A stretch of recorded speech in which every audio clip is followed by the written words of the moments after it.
Also today, we are talking with Oklahoma City Police Chief Wade Gourley. This week, we're asking the chief a question sent in by a viewer over drivers running red lights. Here's Lisa Monahan. Oklahoma City Police Chief Wade Gourley in studio this morning to answer your questions. And we're taking some questions from viewers. The first, Chief, running red lights. They say it seems to be a common problem these days. And they say, why not pick an intersection and position an officer or two at rush hour and just observe?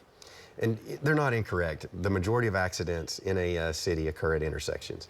The problem is it's very hard to sit an officer in those locations. If you think about, those busy intersections, and we keep track of those, where those accidents occur, and try to put officers in that area, but they have to be on patrol in catching those. It's just almost impossible to sit there, catch that violator, pull out safely, and go get that person. And then, of course, staffing is a big part of that as well. You think about, there's literally thousands of intersections in Oklahoma City, and it would just be very difficult to, pick one and be able to safely monitor that. And another part of that question focused on yellow lights. At what point should drivers hit the brakes versus trying to speed up to get through the intersection? So a lot of people, that's the common misconception, is that it turns yellow, you hit the Right. gas, and you go through it.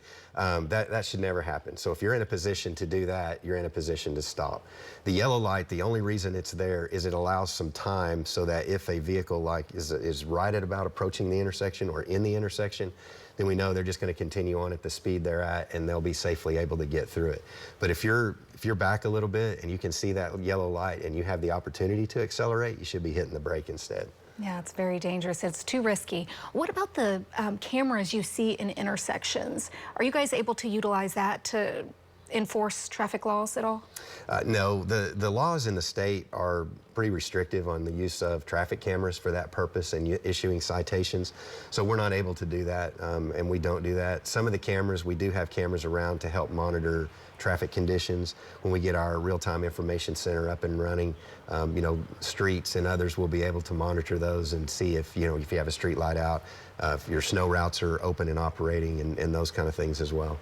Now, blowing a red light is not just a safety concern. It can be an expensive choice. Talk a little bit about the penalties associated with running a red light. Sure, and I'll tell you, in my vehicle, periodically I'll be sitting at an intersection and I catch someone running a red light and I'll make a traffic stop.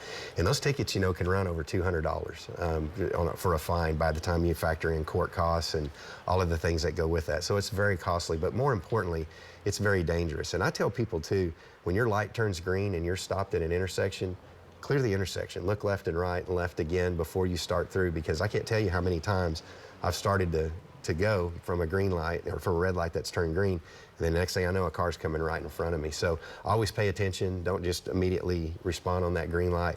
But besides the cost of the fine, it can be very costly from a human standpoint as well. So officers at any point can hit those lights if they see someone run a red light.